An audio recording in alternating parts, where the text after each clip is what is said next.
히틀러 인생 최악의 실수인 소련 침공.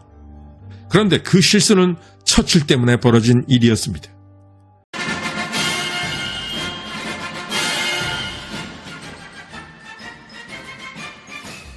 우리는 영국의 윈스턴 처칠에 대해 얼마나 알고 있을까? 사실 처칠은 우리가 알고 있는 것보다 훨씬 더 대단한 인물이었습니다. 1965년 1월 처칠의 사망 후 영국 국왕은 결코 신하의 장례식에 참석하지 않는다는 불문율이 깨지며 엘리자베스 2세는 직접 장례식에 참석했습니다. 그리고 뉴욕 외신기자 클럽이 우리 시대를 더 낫게 만드는 데 가장 위대한 흔적을 남긴 인물을 3,500명의 기자들에게 설문조사했을 때 처칠은 1위로 선정된 바 있습니다. 대체 처칠에게 어떤 특별한 점이 있었기에 오늘날까지 그를 최고의 지도자로 칭송하는 것일까? 심지어 처칠은 우리에게 많이 알려져 있지 않지만 한국과도 상당한 인연이 있는 인물이기도 합니다. 한반도의 운명을 좌우했던 얄타 회담, 그리고 6.25 전쟁에 이르기까지 처칠은 한국의 운명에도 깊이 관여했던 인물이었습니다. 그래서인지 몰라도 처칠에 대해선 이런 말이 회자됩니다. 20세기 세계사의 이면에는 늘 처칠이 있었다. 이번 컨텐츠를 통해 구독자 여러분은 그동안 우리가 몰랐던 처칠의 진짜 모습, 그리고 지금 우리에게 필요한 리더의 모습까지도 생각해 볼 수 있는 기회를 갖게 될 것입니다. 1939년 9월 2차 대전 발발. 전쟁이 발발했을 때 처칠은 수상이 아니라 1차 대전 때처럼 해군 장관이었습니다. 그런데 처칠은 2차 대전 훨씬 이전부터 히틀러라는 인물의 치명적인 위험성과 그 사악함에 대해 꿰뚫고 있었던 유럽에서 거의 유일했던 정치인이었습니다. 그러나 이렇게 유일무이한 통찰력을 갖고 있던 처칠조차도 실수가 있었습니다. 그것은 바로 프랑스군을 너무나 위대하게 평가했다는 점. 처칠은 프랑스 육군이 전 세계 최강이라고 믿었습니다. 프랑스 육군이 버티고 있는 한 히틀러의 독일은 결코 우리 영국에 도전해 올 수 없을 것이다.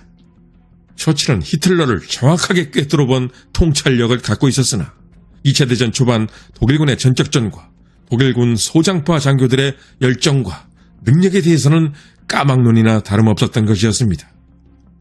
그렇다면 처칠은 왜 프랑스군을 그토록 과대평가했던 것일까? 2차 대전 이전만 해도 전 유럽을 휩쓸었던 나폴레옹의 전설은 아직 살아있었습니다. 게다가 처칠은 평소부터 나폴레옹을 존경해왔습니다. 그래서 처칠은 나폴레옹의 후예인 프랑스군이 나약한 모습을 보이며 독일군에게 한 방에 무너졌을 때 굉장한 충격을 받았습니다. 영국이 육군의 증강에는 소극적이면서도 공군의 증강에는 매우 열심이었던 이유. 그것은 처칠의 이런 실수와도 관련이 있었습니다. 1937년 11월 처칠의 발언. 유럽의 평화는 프랑스 육군의 보호하에 있습니다. 즉 처칠은 프랑스 육군만 있다면 지상전은 걱정이 없다고 생각했던 것. 하지만 이는 처칠만의 판단 착오는 아니었습니다. 1930년대까지도 유럽 대부분 국가들은 나폴레옹의 후광 효과로 인해 프랑스가 적어도 육군만은 최강이라고 믿고 있었습니다. 그리고 실제로도 겉으로만 보면 프랑스군은 엄청난 규모였습니다.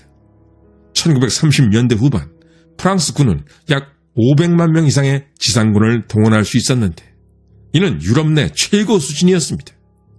하지만 프랑스군은 이미 구시대 전략이 된 1차 대전식 참호전과 고정방어 중심 전략에 의존하고 있었던 군대.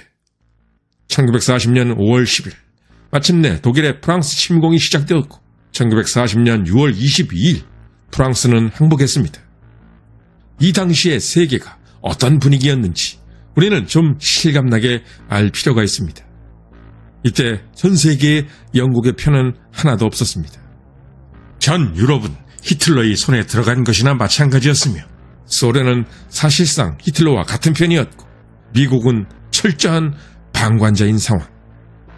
2차 대전 종전 2년 후인 1947년 12월 처칠은 이런 질문을 받았습니다. 다시 1년을 살 수 있다면 일생에서 어떤 해를 택하시겠습니까? 저는 당연히 1940년을 택할 것입니다. 처칠에게 있어서 1940년은 운명의 시기였습니다. 당시 전 세계는 뭔가를 기다리고 있었는데 그것은 바로 영국이 언제 항복할까였습니다. 프랑스 비시 정부의 수반이었다가 전후 처형당한 피에르 라발. 그는 전후에 이런 말까지 했습니다. 그 시절 누가 독일군의 승리 외에 다른 것을 믿을 수 있었겠는가? 이런 분위기에서 처칠은 한 가지 선택을 하게 되는데 역사학자들은 이 순간을 처칠이 가장 위대했던 순간으로 꼽습니다. 그 선택은 혼자서라도 히틀러와 끝까지 싸우겠다는 것. 이 선택은 말이 쉽지 정말 엄청난 용기를 필요로 하는 것이었습니다. 만약 이때 처칠이 아닌 다른 사람이 영국의 리더였다면 그는 반드시 히틀러와 평화협정을 체결했을 것입니다. 그런데 더 놀라운 점은 또 있습니다. 그 당시 절대 다수의 영국 국민은 히틀러와 적당히 타협해서 평화협정을 맺기를 바랬다는 사실. 이렇게 싸우고 싶어 하지 않는 영국 국민들을 마음에서 우러나 끝까지 싸우도록 변화시켰던 것이 바로 우리가 몰랐던 처칠의 위대함이었습니다. 우리는 연합국의 승리가 미국과 소련 때문으로 알고 있습니다. 물론 이것은 사실입니다. 그러나 연합국의 승리는 사실상 처칠 때문이었습니다. 왜냐하면 처칠 때문에 미국과 소련이 연합국으로 참전하기 때문입니다. 히틀러 인생 최악의 실수인 소련 침공.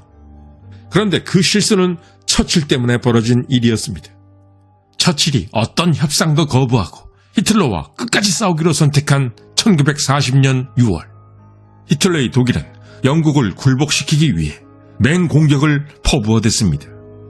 철체절명의 위기 상황에 빠진 영국. 그러나 처칠은 이 맹공을 1년 이상 끝까지 버텨냈습니다. 결국 1941년 6월 22일 영국을 굴복시킨 것을 보류한 히틀러는 느닷없이 소련 침공을 개시합니다. 영국이 희망으로 삼고 있는 소련을 쓰러뜨린다면 영국도 어쩔 수 없이 우리와 평화 조약을 맺을 것이다.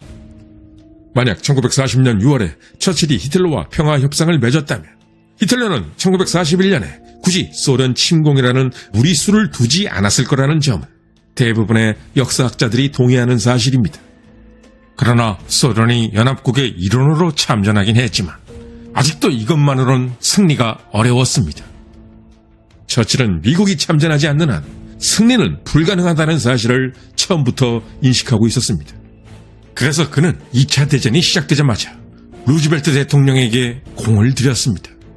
1939년 9월부터 루즈벨트가 사망한 1945년 4월까지 처칠이 루즈벨트에게 보낸 편지는 무려 1161통. 처칠은 런던에서 자유프랑스 망명정부를 이끌고 있는 콧대 없던 프랑스의 드골에게 이런 말을 한 적이 있었습니다. 이것 보시오. 나는 패배해 본 적이 없는 강력한 제국의 지도자요. 그런데도 매일 아침 눈을 뜨면 하는 생각은 어떻게 하면 루즈벨트 대통령을 즐겁게 해줄 것인가입니다. 그런데도 당신이 매일 아침 눈을 뜨면 하는 생각이 미국에게 뭘 더 뜯어낼까이면 어찌 되겠소? 처음엔 무심했던 루즈벨트. 그러나 루즈벨트는 점점 더 처칠의 말에 귀를 기울이게 되었습니다. 당신 같은 사람과 동시대를 사는 것은 매우 재미있는 일입니다. 그런데 일부 학자들은 처칠이 독재자인 소련의 스탈린과 손을 잡는 바람에 공산주의 확산을 지원해주는 꼴이 되었다며 처칠을 비판하기도 합니다.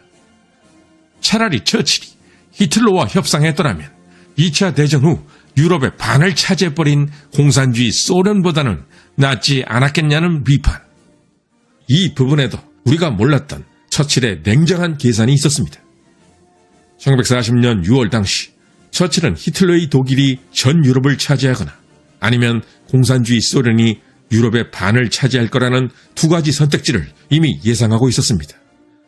처칠은 독일에게 유럽을 다 뺏기는 것보다 차라리 유럽의 반만 소련에게 뺏기는 것이 그나마 낫다는 어찌 보면 무서울 정도로 합리적인 판단을 내렸던 것이었습니다.